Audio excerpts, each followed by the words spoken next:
Rockstar Games unveiling their first look at the next Grand Theft Auto, an impressive and actually functioning iMessage client for Android phones, a new Xbox controller with a high price tag but a very special screen, Disney films, some of them finally making a theatrical appearance, and the possibility of one day a 10,000 terabyte cartridge.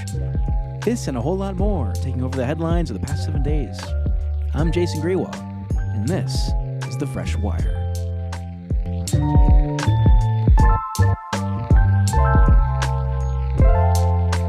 Hey everyone, welcome back to another episode of The Fresh Wire. I am Jason Grewal.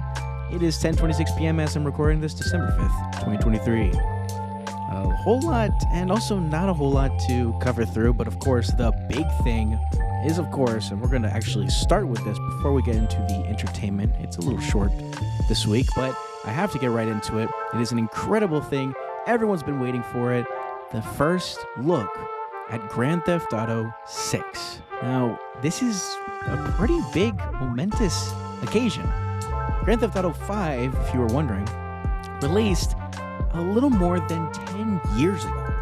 There has not been a sequel to Grand Theft Auto 5 this entire time, and even though they just showed off their first look, it's still going to take a while. It's releasing in 2025. I got to check out the trailer when it officially, legitimately was released. It was actually supposed to release Tuesday morning, but a leaker around 5:30 p.m. introduced it to the world. And half an hour later or so, Rockstar was like, well, screw it. Here's the trailer a little early. You're welcome, America. And it is amazing. Great music selection. Tom Petty's Love is a Long Road. And it is, the trailer itself, great. About 90 seconds. It's a little unfortunate. It's not even releasing next year. And it could always get delayed. You never know. But I'm still excited. I'm deeply excited. Now, I wish I could play it on PC when it releases, but as of now, Rockstar has only confirmed it's coming to PlayStation 5 and Xbox Series X and S. Bit impressive it's coming to Xbox Series S.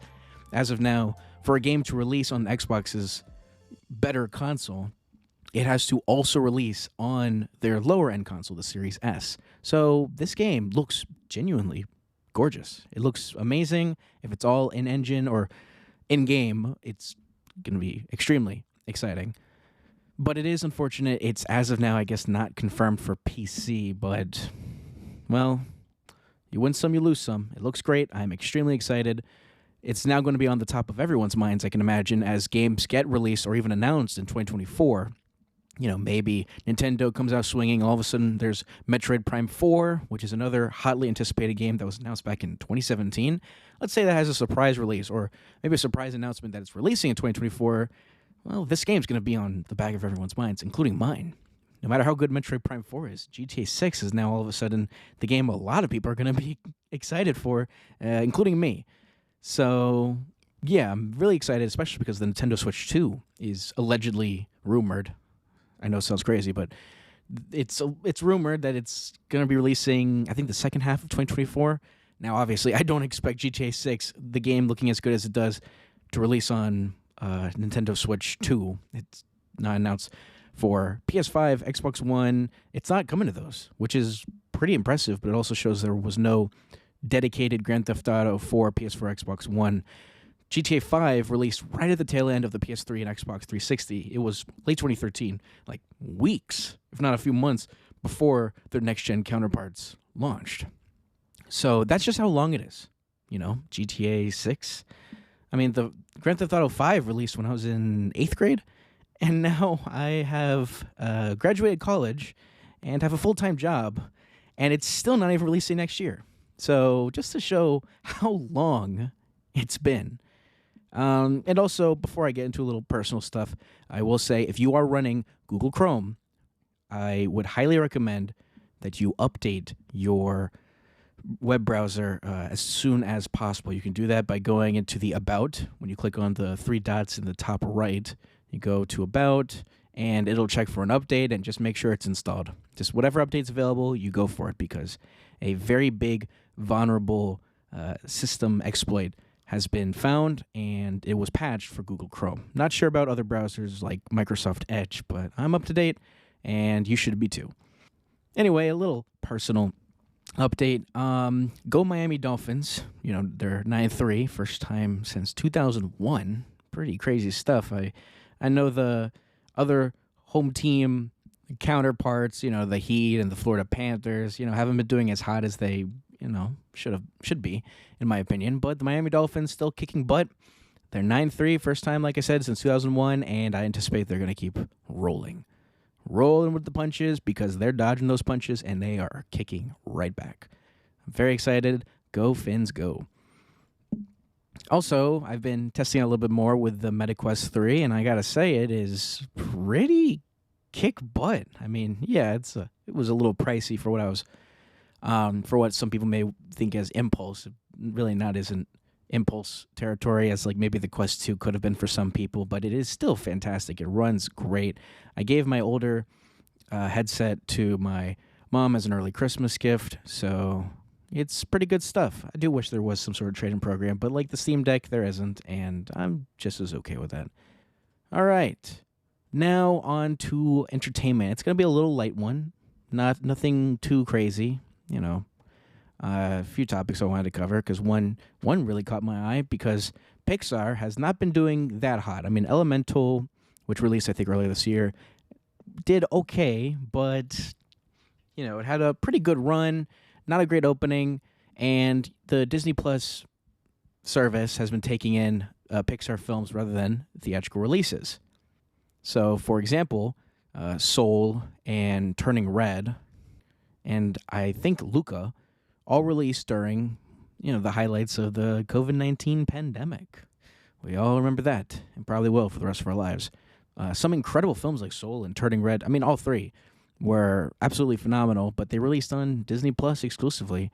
And Disney is kind of in a weird situation as The Marvels, which was recently released in theaters, has been, as some would call, a box office flop. So looking to hope to make some money with Inside Out 2 coming this summer that I will absolutely be watching, maybe even opening night. I loved the first one. Turning Red, Soul, and Luca are heading to theaters early next year. Specifically, Soul will begin January 12th. A few weeks later, in February, it will be Turning Red. Great time for Valentine's Day, maybe. Red. I mean, what else? And March 22nd, it'll be Luca getting some special screenings. So, pretty good stuff. And will I watch any of them in theaters? Probably not, but I absolutely loved all three films, and I recommend people check out those films if they have not already. What you should also check out when it eventually releases is some interesting new anime. Suicide Squad Isekai. I am really sorry if I said that wrong. Isekai. It's an anime. I saw the trailer for it of Suicide Squad. DC, the DC animated characters, Harley Quinn, Peacemaker, King Shark. You know it. You maybe love it. And I saw a trailer, like I said, looks actually pretty good, and it's going to be, made by Warner Brothers Japan, and it's going to be releasing sometime next year. Pretty excited for it. I'll definitely be keeping my eye on that, and whatever comes out of that, maybe it'll be ambitious for other projects similar to it in the future. I hope so. Now, a big update. I may have mentioned this before, but if I have not, but because Hulu is, I think as of now, officially fully owned by Disney after they made their first payment of a few $1 billion to Comcast or NBC Universal for its 33% stake in Hulu, at the end of all of it, Hulu's going to be owned by Disney Plus, the same people that have Disney Plus. So now there are plans to merge the two services into one. It doesn't make a whole lot of sense to have the two as separated as they are. It made sense before, of course, but now not really. And while no official details have been released in terms of the migration, not the movie, and transitioning over, I think there's some sort of beta testing that's going to happen soon. It's going to be Disney Plus will host the new Hulu content. Apparently, there's going to be a beta of this combination of Hulu on Disney Plus. I think that's its official terminology, Hulu on Disney Plus. Looks like they're going to finalize it by March. There's going to be a beta this month. which is basically probably going to be a way of launching the service with fewer features than expected. And yeah, I don't even think there's going to be a way to. I don't even think that you need to sign up for anything specific. It's not known how much content is going to be on Disney Plus that's Hulu content.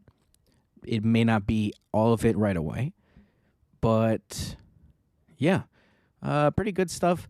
I'm excited for how it ends up. I don't like that it says, it's merging services, but they're owned by the same company now entirely, if not soon. So it just makes sense. It makes sense. Why divide that? Speaking of divide, PlayStation or Sony is kind of dividing people.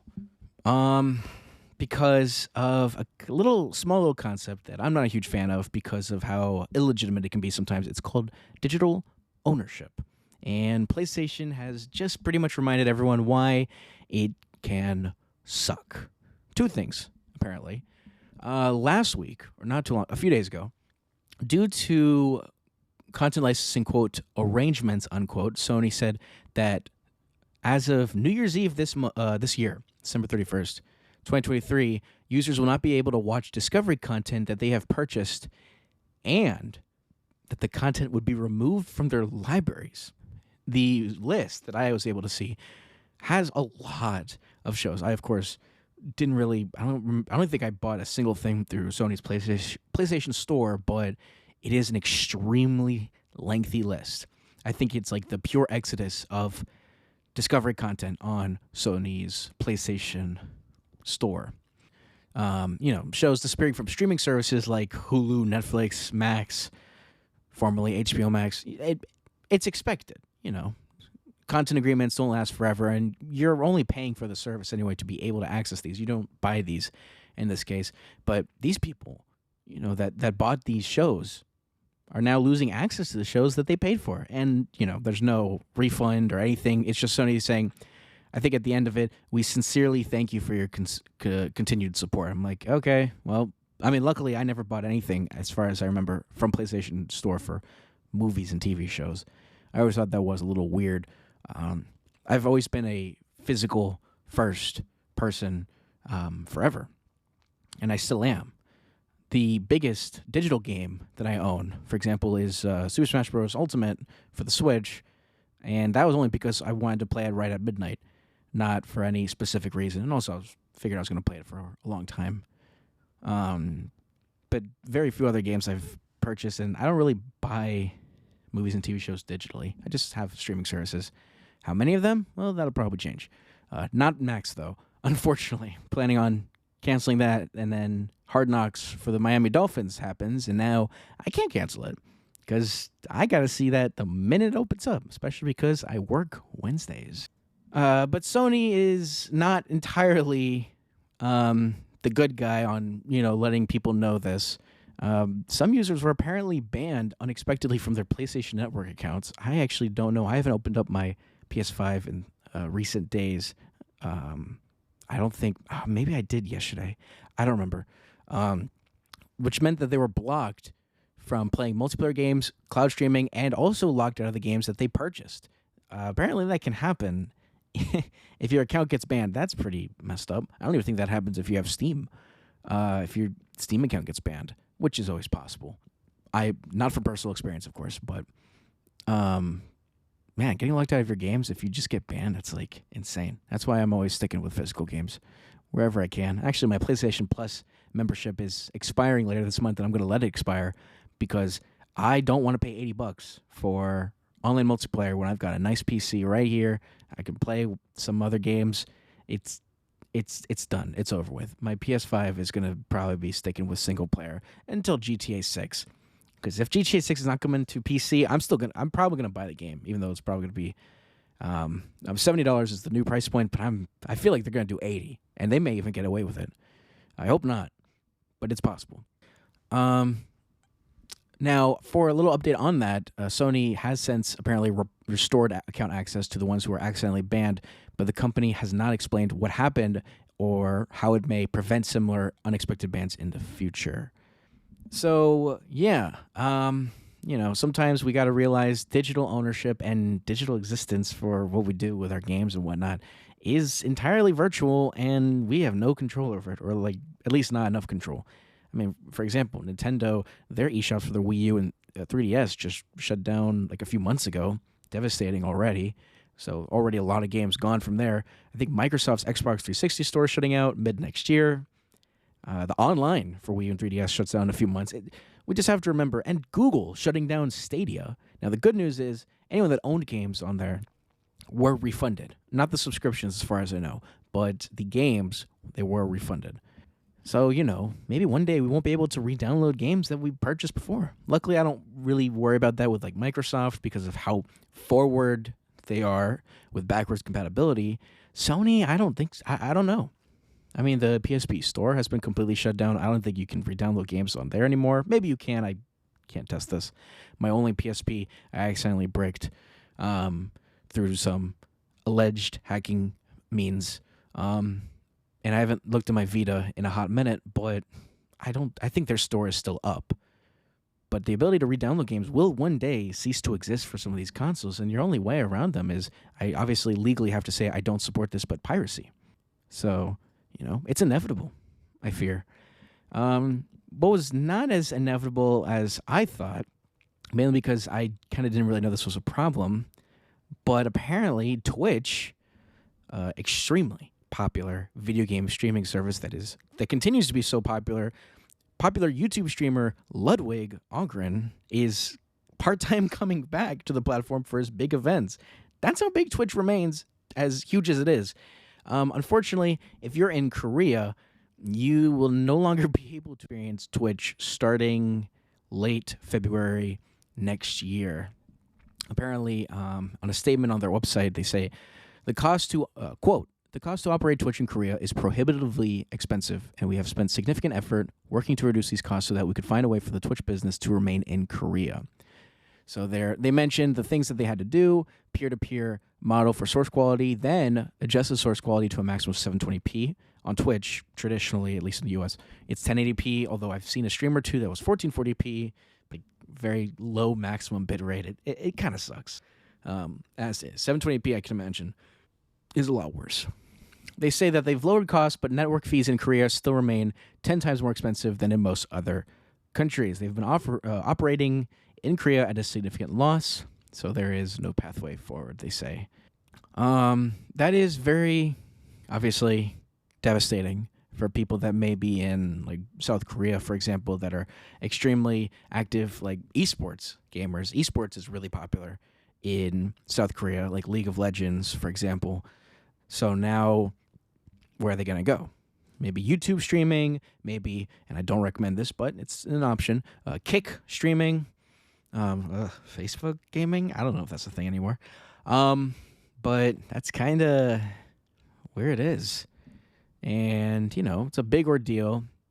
And the Twitch CEO, Dan Clancy, who made this statement, said, and this is important for everyone that's not in Korea, quote, to all of our global communities, we want to make it clear that this is a unique situation. Operating costs in Korea are significantly higher than they are in other countries, and we have been open about this challenge for some time, unquote.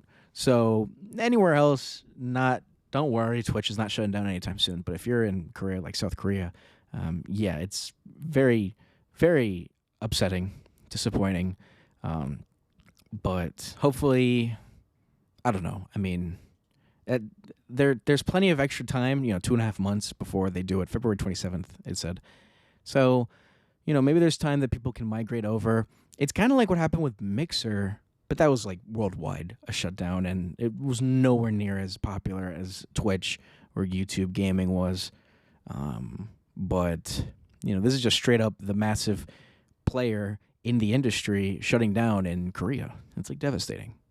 And I hope the people that actively live stream out there can find new footing in probably YouTube. It's becoming a more active place thanks to streamers like Ludwig. Now, that was quite a bit of gaming. Let's jump into tech. And the first thing I want to talk about is in recent weeks, I've been talking about the whole ordeal with iMessage. Something called Nothing Chats popped up that has since been shut down, I think, right after it launched, including the infrastructure it ran on, Sunbird. But around that time, Apple, I think, due to the force of the European Union, I think, said that next year they're going to introduce RCS, which is kind of like the successor to SMS text messaging. They're going to introduce RCS to iPhones, so it's a big deal. No longer it's not blue bubble, green bubble, but like green bubbles were actually pretty bad. Now it's blue bubble, green bubble, but now it's just subjective, probably for the most part. Unless there's no end-to-end encryption, then it's still going to suck a lot. Well, someone just figured it out, and completely off what I expected, there is a new iMessage for Android app that actually works, and it works really well, and in quite a crazy amount of ways. It's called Beeper Mini, and it's not entirely based off of it, but it's by, I think, the same company that did Beeper, or Beeper Cloud as it's now called, where it was an attempt to merge all of your favorite messaging clients and apps and programs all into one app. So if you're talking to, let's say me, Jason, but I'm on multiple different platforms, and you talk to a lot of people that are on all sorts of other different platforms, then you can combine all those into one app, and that was Beeper. But now they're introducing something called Beeper Mini, which kind of takes a different approach, and it's starting off with iMessage. Now, previous attempts to have iMessage work on things like Android had to involve a relay or a hosted Mac Mini over the cloud, or at some company's server farm of Mac Minis. Trying to put this all together, it was very not security focused, and I think at one point, like when Nothing Chats launched, something like that, it had text sending through iMessages sent through plain text, or something like that, like using a database. It was a whole lot of malarkey, as someone might say. And it didn't end well, as those services have since shut down. But yeah, someone figured out how to reverse engineer Apple's iMessage, and this app is the result. It doesn't see your messages, contacts, or passwords, and it doesn't even require you to sign into Apple's servers. It just directly connects with your phone number. And it's actually pretty crazy, and everyone that's been trying it has actually been working pretty well. I would try it myself, but I've never had an iPhone, so I've always been used to messaging people through normal means, like WhatsApp, for example. And also, I wouldn't even want to fully consider it because it's going to cost $2 a month, only offering access to iMessage. And apparently when extra services come around, like more apps, like WhatsApp, Messenger, and Signal, it may cost a little bit more. Also, no support for SMS and RCS. Honestly, if there was SMS and RCS support, I would actually pretty strongly consider trying it out, because I think there's a 7-day free trial. And it's also not going to be as necessary as RCS is going to be coming to iMessage next year, so I could probably stick with Google Messages just a little bit longer. But it's pretty good stuff. And apparently, I think reverse engineering these sort of services should be copyright protection, I read somewhere. Will Apple do something about it? Very likely. But it doesn't look like it's like affecting any security situation, so they don't have huge reason. Unlike with like Nothing Chats or the Sunbird, where there was a good reason. This next item, I don't really see having a great reason to have, but it looks pretty darn cool. The Looking Glass Go, a folding holographic display that fits in your pocket. In 2020, Looking Glass introduced a 7.9-inch desktop model that pretty much is a 3D display as digital objects appear to live inside or leap off of. $349 back in 2020. Now they're introducing a portable one called the Looking Glass Go. It's $300. 6-inch screen. Company claims 10 times thinner than previous displays. First one's small enough to fit in your pocket, although you will still need it to be powered at all times, whether through the wall or through an external battery. It also has built-in Wi-Fi and Bluetooth to, quote, receive holograms from the cloud. It has a very high-resolution display, pretty decent viewing angles, and yeah, so it may function similar to the Nintendo 3DS, if many of you have owned one before, the beautiful little gaming handheld that I loved dearly. It had that 3D functionality, and the new Nintendo 3DS had the face tracking. And I think this may have something similar to it, but you will have to be at certain angles. It's not constantly 3D. And it is now, probably by the time you're reading this, it may end. But the Looking Glass Go, $200 on Kickstarter. You can't always trust Kickstarter, GoFundMe, crowdfunding campaigns. Shouldn't always trust those. But it's now through December 6th. So if you're listening to this the day after, $200, I'm not interested. But, I can definitely see why some may be.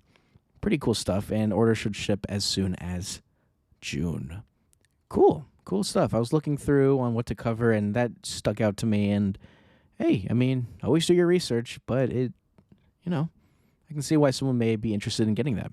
I can also see why someone may be interested in getting the incoming iOS update 17.2, because it seems to be introducing Qi 2 wireless charging support if you own an iPhone 13 or 14. The iPhone 15, I think, had it built right in, and I think they may have said before that this was coming, but now a release candidate beta update, typically the last one before the final big boy update that actually gets sent out publicly, introduces Qi 2 support. Now, that'd be all great and stuff, but there are currently no Qi 2 chargers to buy yet. That may change in the coming weeks and months. And it's also unknown how fast charging support will be. For context, if you have, let's say, an Android phone with Qi 2 charging, it's faster, more convenient wireless charging, and access to the whole ecosystem of magnetic wireless chargers that MagSafe introduced. For iPhones, it means MagSafe speed charging without paying MagSafe prices. So, yeah, faster charging. It's unknown how fast Qi 2 charging will be for iPhone 13 and 14. It's up to 15 watts for the iPhone 15, go figure. But it is likely that they'll do the 15 watt overall. It'd be kind of weird if it wasn't. MagSafe, for comparison, goes up to 15 watts by default. But if it's not MagSafe certified, it tops out at 7.5 watts. So it'd be pretty weird if there was that sort of diversion. Speaking of diversions, Microsoft continues to divert away from what you expect for search results and more to the glory that is the AI chatbot. And they're introducing a new feature called Deep Search, taking your small little question, your small little prompt, and sending it over 10 times over. It's called Deep Search. It takes your Bing query and expands on it, allowing the search engine to find answers about several topics related to your question on the web. It can expand the search to include a lot of different things that maybe you didn't anticipate, you would look into or talk about, but it looks pretty impressive. It will pretty much take what you asked, and you can ask for, I think, a second opinion. I think a second look at your search, and it'll find other things that could be relevant to your search and your beautiful little adventure into the world of what you're interested in and what you want to know more about. It comes off the heels as an announcement for Microsoft Copilot support with the brand new GPT Turbo model by OpenAI, which I think is a more impressive model that's meant to be faster, but utilizing, I think, the same database. Deep Search is currently an experiment, only available to a small group of users. I haven't seen it pop up on my end, so there's that. And yeah, definitely it'll take longer for that to be utilized than your typical Bing search or your typical Bing chat. Well, now Microsoft Copilot, but I'm still excited. When that pops up and it's, a more critical question I may have, that could be a beneficial thing to utilize, especially as it continues to be free But of course, when something is free, you're not paying for the product is paying for you. Speaking of the product paying for you and free services, if you've been cross-messaging Facebook and Instagram users, that is coming to an end. Later this month, Instagram and Facebook Messenger users will not be able to DM each other as the cross-messaging feature gets discontinued. If you had an existing conversation like this, it will soon go into read-only mode. This will be taking place in mid-December, and you won't be able to start new cross-platform chats. It's unclear when this was updated as an announcement, but it looks like the Instagram version carried this notice at least for the past 2 weeks. Now, a little context, this cross-messaging feature was launched in 2020. Instagram head Adam Mosseri suggested that the change would let Meta work more efficiently and build messaging features once rolling them out to all of its products. So that's why over the past few years, Instagram DMs or direct messages, if you don't know, and Facebook Messenger features have become more synced up for whatever reason. I mean, Meta can have, I guess, a million different messaging platforms, and it's just A-okay. So, yeah, that's a big one. If you're an avid cross-messaging platform user for Meta, well, good luck, and may your conversations continue in a different light. That is also something Bending Spoons may have talked to its original staff for Filmic. Now, Filmic, before I continue, is actually a very functional app that allows you to professionally record movies, videos, in a professional way, I may add again. I got it for my phone a few years ago. It was, at the time, a one-time payment.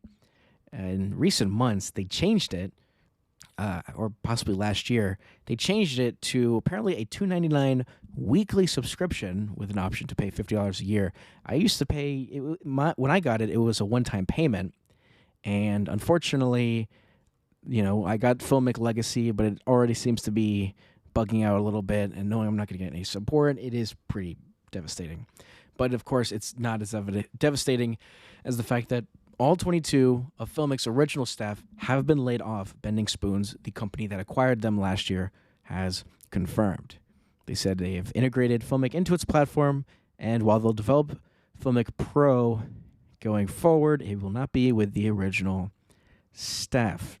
So, a spokesperson for Bending Spoons, Christy Keenan, said in an email to The Verge that they've all been laid off in November, and that Filmic has been fully integrated. Keenan added that because the dedicated team at the company worked with Filmic's original quote, it, quote, possesses the necessary knowledge to ensure a seamless user experience. So, unquote. That sucks. It obviously sucks. 22 people have now been laid off. What their severance is and their situation afterward is completely unknown. But, of course, it is devastating layoffs in general. And I wish the best of luck for these people. They created a phenomenal app before they were bought out by Bending Spoons. And I'm certain wherever they go will be thankful that they'll have someone that worked on an app as good as that. And obviously this reaffirms that I will not be paying for Filmic Pro anymore. I got that one-time payment. The Legacy app was great. Now it's bugging out a little bit, and it just really sucks. End of an era. Also, I gotta mention this. I saw this pop up a few days ago, and I gotta mention it. When you think of an Xbox controller or an Xbox PC controller, you think of great quality. You think of it's got everything you need. It's the essentials. Probably wireless. And $50-$60, maybe less on holiday sale like Black Friday, or maybe a little more. It's got a little extra features. But I can't think of a time I've seen a controller that costed a whopping $200. And Turtle Beach is doing exactly that. Premium controllers have recently popped up. You got the DualSense Edge, officially by Sony. You got the Xbox Elite controllers in recent years. Those have been $150, maybe less. Sony's creeps up to $200. with not a whole lot of reason on why it's at 200. Xboxes have been closer to 100, maybe a little over, and those have been pretty good options. And Turtle Beach decided, you know what? We're going to throw our hat in the ring. Here's the Stealth Ultra Wireless, where it's got a whole lot of capability. It has RGB lighting, which for a controller is already ridiculous. It has drift-proof Hall effect sticks, which are starting to pop up in controllers because there was recent controversy that Nintendo's Joy-Cons were drifting. Now we're seeing PlayStation controllers drifting, the DualSense ones. Actually, one of mine actually did start to drift. I ended up just buying a new one anyway. I'll probably fix it in the future. So these have that. It also has the usual rear buttons, hair triggers, the things you expect in a professional premium controller now. But it also has a 1.5-inch display built right in. Yeah, an actual display on the controller. You can't make this stuff up. You really can't. It has a dock. It does not support PlayStation. Usually that sort of cross-platform playability is extremely rare. If not, I haven't seen it. Same, surprisingly, goes for control headsets as well. It has a laundry list of features you'd normally find in a controller that exceeds $150, like as I mentioned, programmable rear buttons, hair trigger lockouts, tactile micro switches, swappable thumbsticks, Bluetooth compatibility. That should be always in controllers, unless they're wired or they're meant to be more competitive as well. And as I said, RGB lighting and a zip-up hardshell case with pass-through USB Type-C charging, which is pretty cool. Surprisingly, it does not have interchangeable D-pads, so the D-pad that it comes with, which looks pretty circular, is, I guess, one you're going to have to stick with. And its battery life is lower than the Xbox Elite controller. It has 30 hours, of course, still better than a lot of Sony official controllers.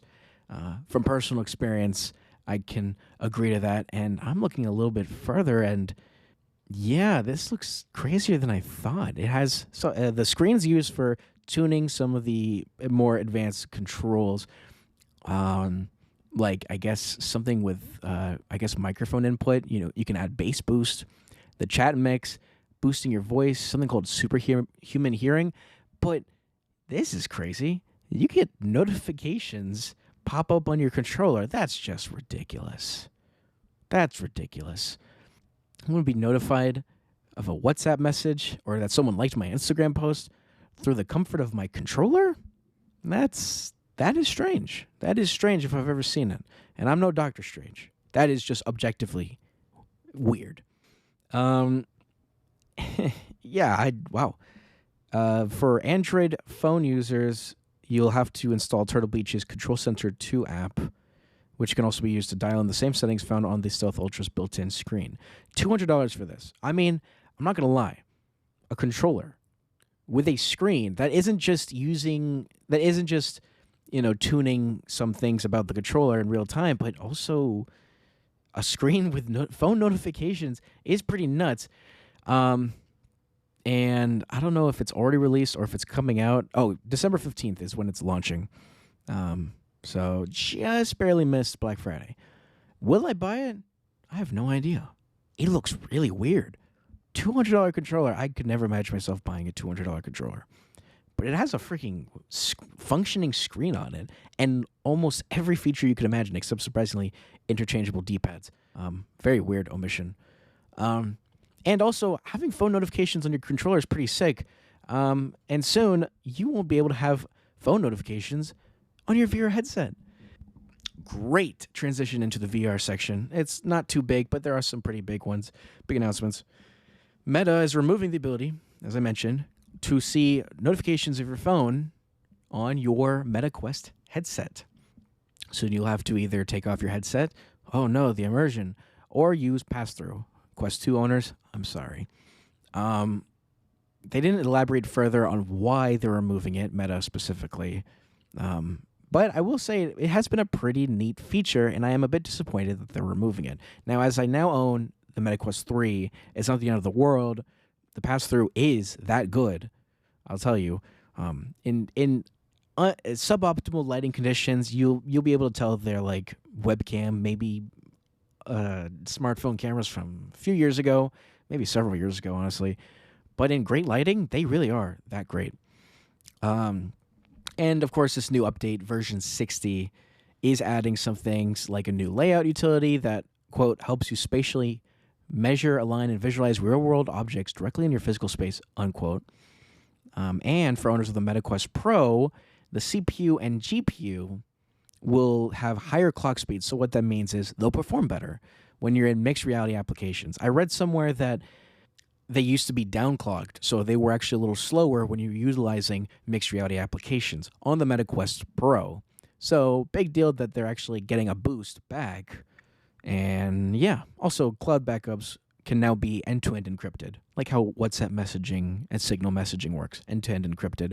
So only you are able to access it unless some backdoor was installed when the encryption happened, and you can utilize a PIN code for that. The update's rolling out now. I think my Quest 2 got it. My Quest 3, last time I checked earlier today, was still, I think, version 59. Almost nice. So I'll probably get it soon. If my Quest 2 got it, my Quest 3 is coming up. Speaking of my Quest 3, one last thing about MetaQuest. A new way to play and to stream your VR games. Steam Link is now officially on the VR headset, and I got to try it too. One big thing that people buy the MetaQuest headsets for, especially the Quest 2 now, because of how capable it is with streaming VR games from a capable computer, is being able to do exactly that. Things like AirLink, which is by Meta officially, Virtual Desktop. It's a paid option, but it's very customizable, and because I got some store credit when I got my Quest 2, it was one of the first things I bought. Absolutely fantastic. I highly recommend getting Virtual Desktop if you do end up getting a MetaQuest 2 Pro or 3 VR headset. But if you mainly want to do VR games through Steam, you've got another option, and it's free. Valve's Steam Link app is now available, and that does mean you'll be able to play Steam VR games natively, wirelessly, streaming, of course, over from your computer to your headset without paying a penny. And it comes on the heels as Valve has began a big sale for VR games called VR Fest. Big games, big VR games like Among Us VR and Tetris Effect Connected seem to all be on sale. Just keep in mind, you will still need a pretty capable computer. Virtual Desktop's a little more lax on the requirements, but Steam Link, when I pop it up, my computer is actually not connected with Ethernet. It's connected over Wi-Fi, very capable Wi-Fi 6E, very capable Wi-Fi. But when I pop it up, it suggests that a wired connection for your computer to your router or modem is required, but I've been able to use it. So don't worry if that pops up, just continue forward. But you still should have a pretty capable computer. The company recommends a computer with an NVIDIA GPU of an RTX 2070 or better, and 16 gigabytes of RAM. I mean, my opinion, computers should have at least 16 gigabytes of RAM. The NVIDIA GPU, that's whatever. But if you have less than 16 gigabytes of RAM, and it's Windows especially, I'm sorry. It probably does not run that great. 16 gigabytes of RAM really should be the minimum nowadays. I apologize if you have under 16, but that is something I highly recommend. Next time you purchase some new equipment or computer or RAM, make sure it's at least 16 gigabytes. And if you're buying now, like new RAM for your desktop, maybe go more than 16. My laptop has 64 gigabytes. I don't know why, but I love future-proofing. That's why I got a Quest 3. So yeah, pretty good stuff. It's another option for people to purchase and play Steam VR games, and yeah, it's free. But I still recommend Virtual Desktop if you get like the store credit. Maybe you did a referral credit program with your with a new headset or whatever, where you get like $30 of Steam in Oculus or Meta credit, the whole kit and caboodle.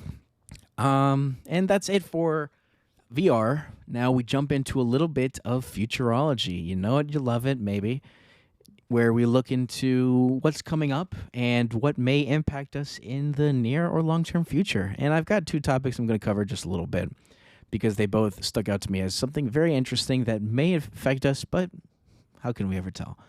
Apparently, a video of a prototype surfaced online that showcases what's called a ceramic storage system, laser rays being utilized to hold storage of up to 10,000 terabytes. Creators of this new storage medium say this consumes very little energy and can last more than 5,000 years. Why wouldn't it last that long? Absolutely no idea. But 10,000 terabytes, pretty insane stuff. From this article on techradar.com, they're saying each cartridge comprises a data carrier that uses a layer of glass similar to Gorilla Glass by Corning, which a lot of smartphones, especially Android phones, utilize Gorilla Glass. That's like the marketing name.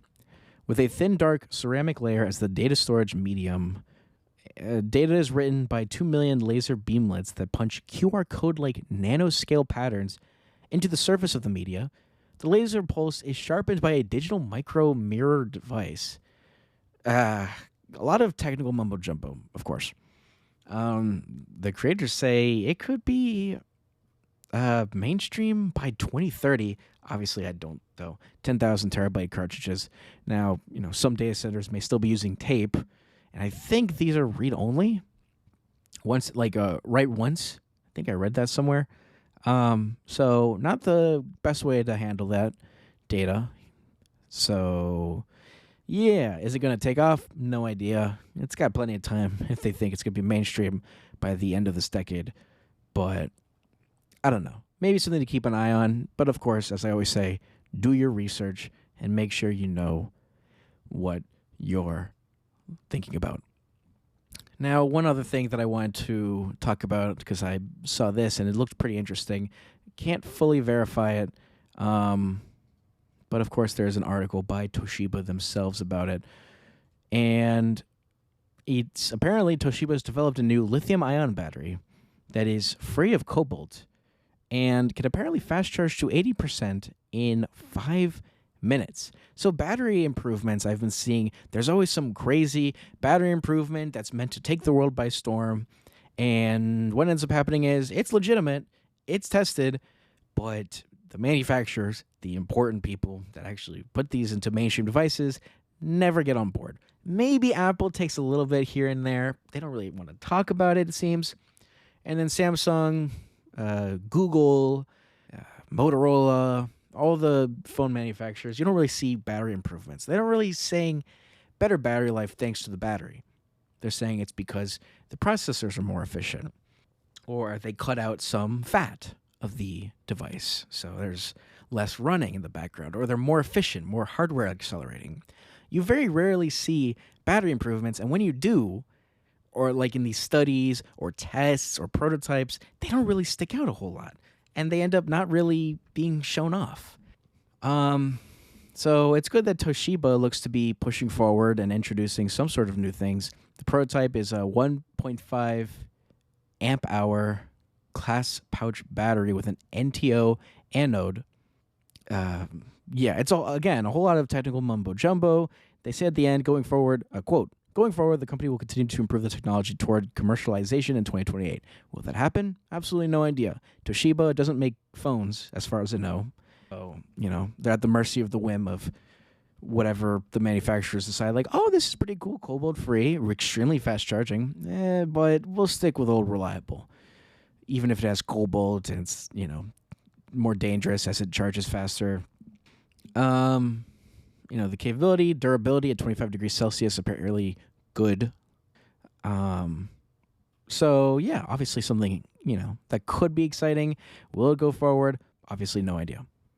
But that's going to be it for me. Whole lot of topics, some smaller ones, but obviously the big boy ones being GTA 6, iMessage, finally making some sort of unofficial but legitimate existence on Android phones. A whole lot of, some crazy stuff, but others not as crazy. Overall, a solid week. And I'm still glad that I don't have to talk about Hollywood union strikes anymore. I'm glad that's all resolved with, and I can't wait for what these actors and writers produce in some content that I'm sure I'll watch at least some of in the coming months. But until then, that's all I've got.